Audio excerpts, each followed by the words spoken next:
Joe Skytucker, CEO of Business Impact Northwest.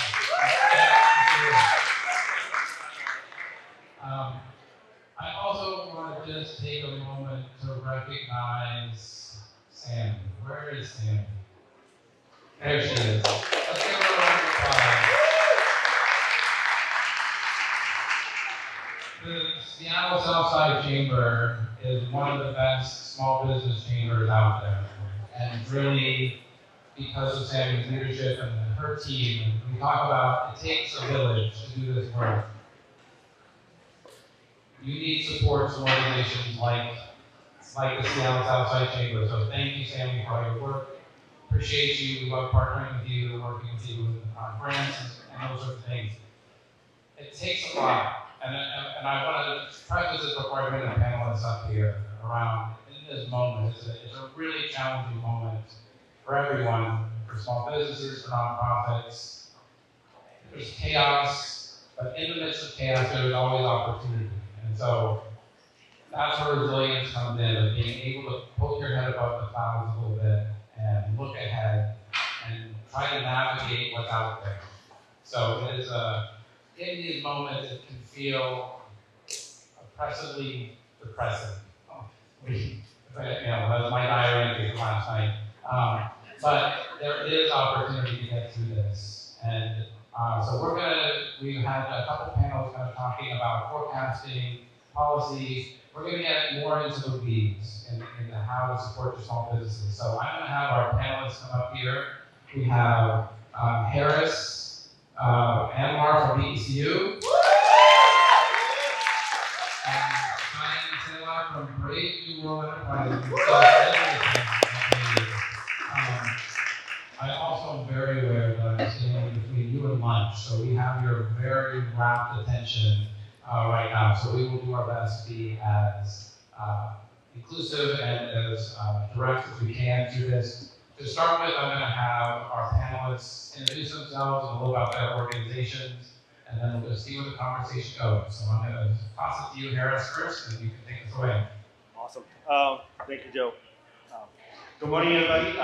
My name is Harris Anwar. I am the Financial Center Manager at BECU in Tukwila, and I also serve on the board for Seattle Southside. So I might be biased. Yes, we do have one of the best chambers in Seattle Southside. And Sammy does an amazing job at all the organizations within the chamber as well.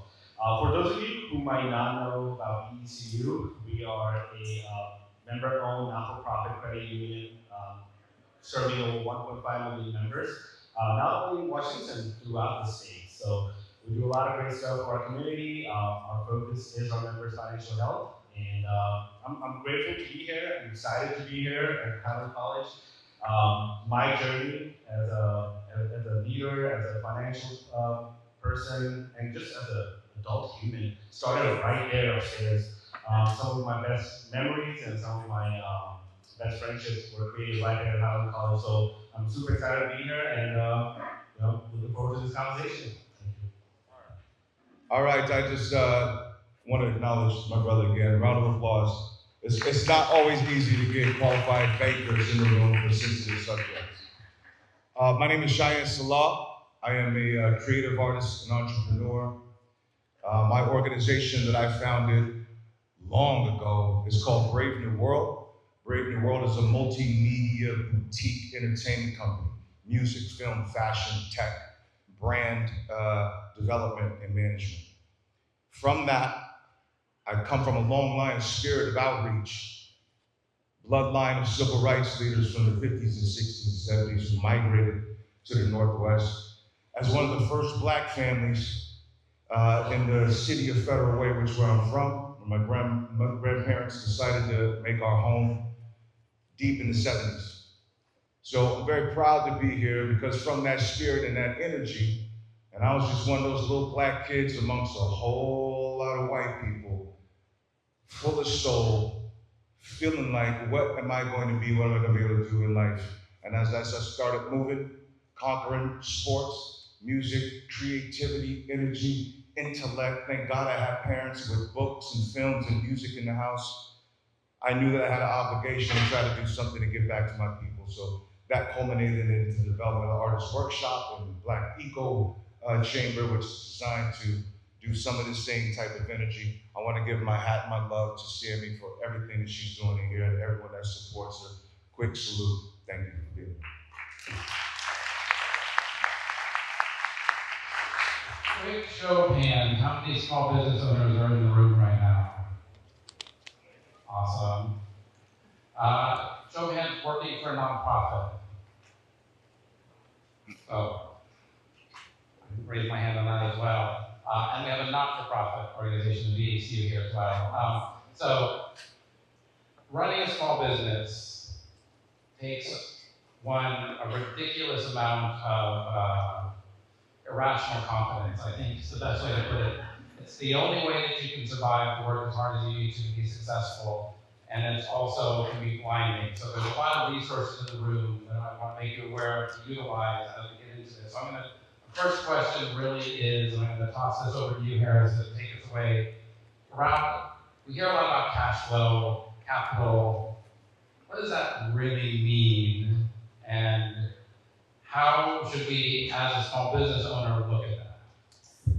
That's a great question. So, talking about cash flow, or as I like to say, free cash flow, I think is one of the most simple self-explanatory, phrase, but yet still the most complicated and important part of your business, right? Studies have shown year after year that 82% of businesses or nonprofits, they fail due to cash flow mismanagement. Right? So what cash flow basically means is it's simple as like day to day, money coming in, money going out. But how do we manage it? So, just to kind of simplify it, this is how I look at cash flow, kind of into a couple of categories. What is day to day looking like? Bills are being paid, rent's being paid, employees, are getting paid, and everything's good. But then the challenges start happening when there's a mismanagement in timing, right? So my first business venture was actually just down the street in Des Moines. Was very young, and on paper, everything was profitable. So profit is a accounting construct, in my opinion, because it does include a lot of like the non-tangible, non-cash items such as depreciation, interest. But it's not paying the bills. So depreciation or those things do not pay bills. At the end of the year, you see the taxes, you're profitable, but if month to month you're struggling, that is a challenge. And that was one of my experiences where I did not have an issue with a customer base. I did have customers who were making sales, but it was the timing of when I was getting paid, and that was causing a lot of issues, right?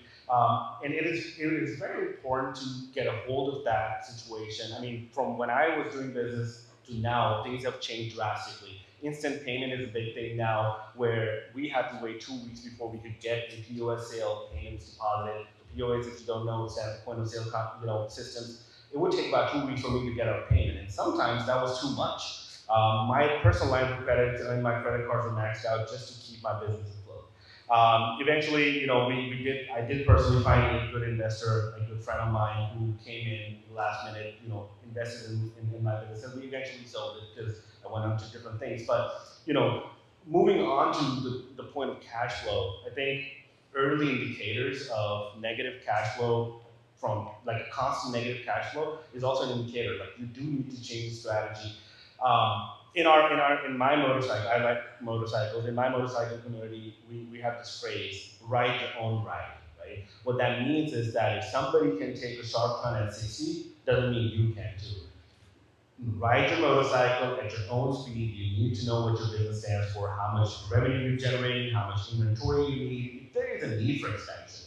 And sometimes you might not need to be expanding that, right? Because the most common thing you hear sometimes is like, we don't have enough customers. So in that case, can we change the strategy into creating more value to the existing customer base, right? So also, like when we think about cash flow even deeper, business specialists, business experts say that you need to have 6 months of cash saved in your bank, which is very true. I personally, with my experiences, have realized that 6 months is sometimes not enough. With the natural uncertainty, economical changes, And that also applies for nonprofits. Like if you're dependent on donors, grant makers, and stakeholders, and if you're not building that trust with the cash flow with them, you might not get those donors and investors back because we don't know what the business growth looks like in those situations.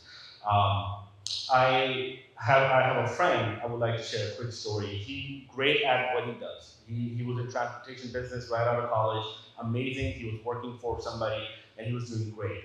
But he wanted to switch over to being a self-employed entrepreneur. He did amazing things, but again, he was not riding his own ride. In early days, I told him, hey, you have 1 to 2 trucks. That's all you need right now. Scale that up to the maximum potential. As long as those trucks are on the road 24 hours, you don't have to worry about anything. 6 or 7 months into it, he started getting this itch of like, no, we need to expand, we need to expand, we need to expand. Bought another 2 trucks, 3 more employees, and it turns out his payments were delayed by 2 months at a time sometimes because he was working with national insurance companies, and some of those investors and some of those, they were taking a long time. On paper, he did $1.4 million in profits and sales, but on month to month, he just could not keep up. And unfortunately, a couple years ago, he had to close his door, and now he's back up, right? I mean, there's a silver lining to it. He did learn from all those mistakes, but it kind of ties me back to what I initially started with. Like, profit is a accounting construct. Like, you could be looking good on paper, but if your cash management on day-to-day basis and month-to-month basis is not right, we will run into some issues. So that's kind of like one of the best basic way I can kind of sum it all up. Thank you. I'm going to toss it over to you, Shyan, to talk kind of about how you build resilience into your own business, and then I'll talk a little bit after that kind of about some other resources and how to look at it, because I want to, as I preface this question, every business owner kind of thinks that you're kind of a jack of all trades and a master of none, and that's true to a point, but we expect you to know how to run your business, whether it's a restaurant, consulting firm, whatever it is, to do that. You don't have to know everything about running it from a cash flow perspective, from an accounting perspective. That is why you should rely on financial institutions like BECU, from my organization, or watch these, or Start Zone here, that will help you understand the business side that you don't have to be an expert in at all times. So maybe you could talk about how you have built resilience into your business, which does a little bit of everything, which is very interesting.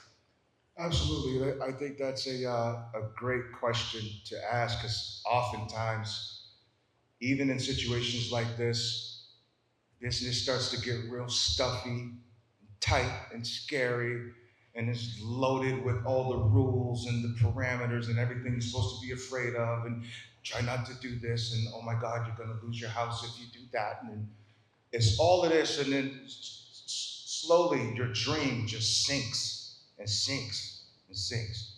So you have to be responsible for your mental and emotional upkeep of why you drip the dream.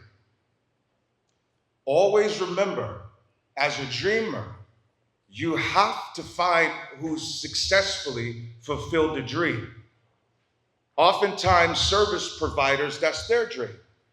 And whether that's a brand new credit union, or whether that is the new facility that's going to offer you some expertise in tax, someone thought that up and said, this is my thing. They're going to be there. They can be guide rails and they can be protectors. But all you want to do is make an amazing cupcake. So what does your dream have to do with any of this? I can't do this and can't do that. Right? So you have to be beholden. You got to go find a great cupcake maker, so you can talk to them and befriend them, be mentored by them. They've walked through all the scary stuff already. So it's one thing to be a part of this community, but you also have to design yourself around some simple facts. Not everybody is successful. Not everybody has made it. And oftentimes that creates conversation that increases the probability that you won't. Then you get lost in the midst of who's really done it. Who can show me? That's why you have an internet. That's why you still have Barnes and Nobles. And that's why you still have libraries. And that's why you still have mentorship programs. And that's how you challenge your service providers. Fine, tell me I suck, but please show me who you've made successful. Okay? So you have to be a governor of your dream, and you have to make sure you're gracefully walking yourself down that line, because trust me, if anyone in here is going to be honest, it does beat you up out there. It's tough. Then there's competition. So resiliency is not something that should happen by default. You should wake up every day obligated with that discipline to say, I love you. I love this. I got me. Keep going. We're gonna get it. I messed up. I adjust. I adapt. I figure it out. That's your job. Then when you get over here and you get to the bank, you say, I might have to go talk to 20 of you because I gotta find my friend. I know who I am. I'm not here for you to define my business. I'm here to see if you can help my business really become successful according to what I want to accomplish. And it may be weird because they may have never funded the new basketball hoop you created. So they're going to give you answers that don't make sense. You don't fit into the portal. Okay? But there's all kind of financial institutions where you can sit down and ask them. See, I'm a free man, so I'm going to speak it real. I come from this. This is not a game for me. Y'all can go Google it. I've made all the mistakes. I've made all the money. I'm here to tell you, I'm from these streets. I built mine. So, and I know what it takes to build it. And I was encouraged to try to look past those things, but also find if I'm going to be in partnership and if I'm going to be around developing community, I have to be an inspiration because everything is set against me. And so it's ugly when you hear about all the tax codes. Okay, fine. Don't worry about employees. Find your partners, friends and family, mom, dad, uncle, brother, cousin. You guys come over, build your community. I'm making new cupcakes this weekend. I'm gonna dress them up. It's gonna be for somebody's birthday or somebody's graduating or whatever it is, but I need the whole family to come over. And I need you to all buy a $10 ticket, and this is going to the startup of my business. And my banker's gonna be there, by the way, to see there's gonna be 100 people buying a $25 ticket, and he's gonna see that I'm able to make money with my cupcakes because you're all gonna tell him it's the greatest cupcake in the world. And now we start rolling. But now you got a community. This is resilience. So please balance your soul with all the scary stuff. Because trust me, that is a reality, but you have to walk it through. I didn't mean, man, I feel like I'm preaching, but I'm just saying, this is the reality of what it is. Sorry, y'all. You don't need to apologize to me. I think we're all wrapped in here, and I think what you bring up is a really important piece of this. So, we have a real clinical definition of cash flow: money in, money out, end of the month. You have more money in than money goes out. Real simple. It's an oversimplified view, but we also know that if you're doing anything on a reimbursement basis, those timelines get stretched. And so what we really want you to understand is if the more you understand your business on a granular level of cash flow and what's coming in and when, you can be a better planner to weather storms like these moments. And if you need additional capital with it, that is where your financial institution, maybe you need a line of credit because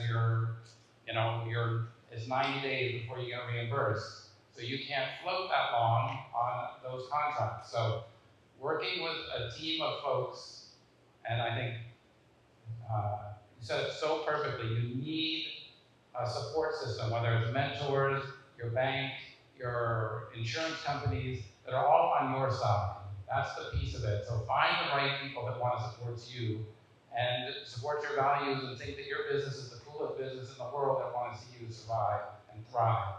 So I want to give another plug before I ask my next question to the resource partners in the room, including my organization, Business Impact Northwest, which does a lot of great work with small business owners. There's Start Zone that does amazing work through the SBDC centers and other work there's a chamber, the Seattle Southside Chamber. These organizations are designed to help you understand those pieces that you don't understand. We expect you to be able to make it the world's greatest cupcake. That is your job as the passion entrepreneur. We don't expect you to be the world's greatest accountant or the world's greatest marketer. That is where you need that team of people behind you who think you're just incredible and want to see you succeed. And so find those people, because they're going to help you succeed in ways that you didn't know you could. And when you take the pressure off of yourself of not having to be the best accountant. Yeah, I mean, anyone asks me to be an accountant for my organization, we're going under in about a week, because I am terrible at that. So find people that know operations. If you don't know operations, find people. So that is what the important pieces of it. The more you understand your business, the more successful you'll be, and the more you'll be able to weather these moments when there is an affordability crunch. I mean, we talk about it. We have rising tariffs, we have rising costs and expenses, and lower revenues coming in, which makes running a small business, if you have thin margins to begin with, so much more challenging. So if we think about the past panel talking about policy environment, if they're doing their job, trying to reduce those bureaucratic impediments to your business, then we can help you on the ground build your business to be more resilient. So I'm going to throw a curveball to the panel here, and what I want to say is, what is a piece of advice that has resonated with you that you'd like to share with this amazing group of people here that would help them look to the future or supported you in your journeys? After what Shyan said, having this right support group, and Joe just echoed that as well. And support group doesn't just mean just your family and friends. It also means your partners that you pick, insurance companies, financial institutions. I will start with an example. This is a true example of a true person who I still meet, and we have created a good friendship. In my early days at BECU, when I was a member consultant, I met somebody who was brand new to the United States. He was going to school, but he had a dream. He wanted to be a self-employed entrepreneur. He started off with a delivery company and just his own car, and he was delivering packages.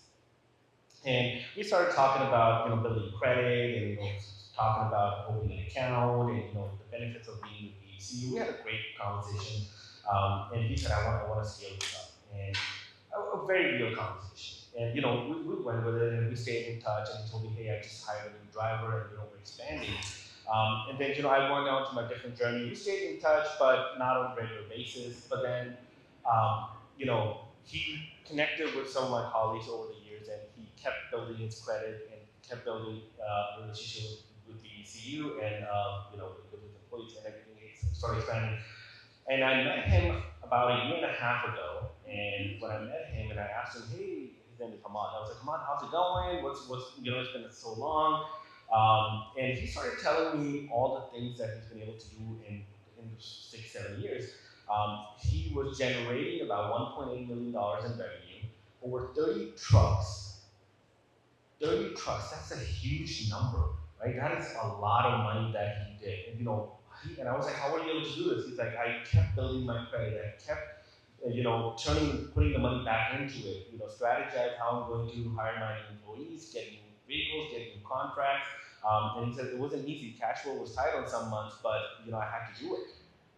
So the reason for that is, kind of going back to your dream. As long as you're savvy about what your goal is, and if you have a good support system, and we do take credit in some shape or form as being a good financial partner. We do focus on finding success for our members and their financial well-being. That's just one example of thousands of entrepreneurs out there who are having this success just by finding the right financial partners. So my advice, just find the right group of people. It could be a consultant, it could be a tax advisor, it could be anybody, but who is familiar with your industry. Not a blanketed, overtake on, taxing and stuff. We heard about tax policy, because those things we can have our input in, but we don't have direct change. We can't directly change those. But what we can change and implement is our personal business and cash flow and partners that we pick and the type of business we pick.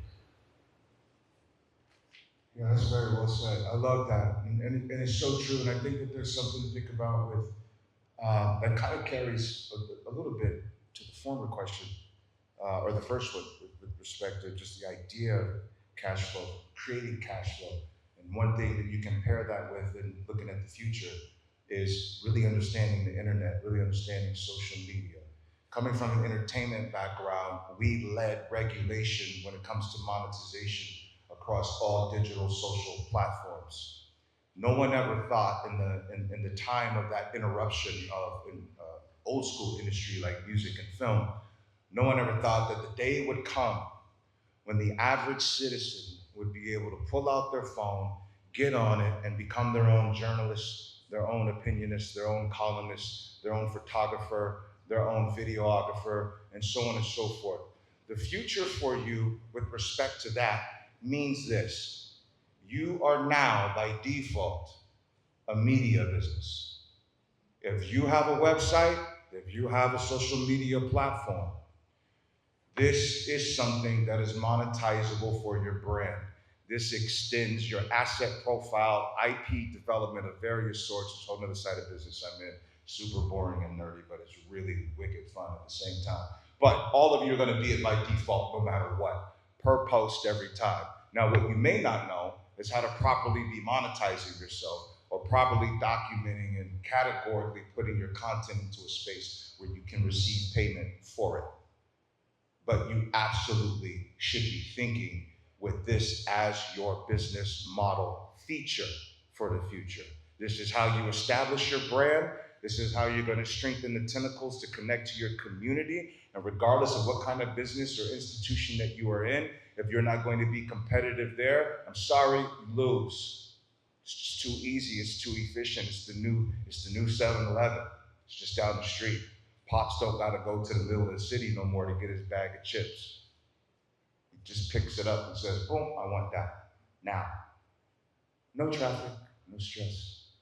So some of the trends of the times in the future give you that opportunity to take advantage of some of the same conveniences.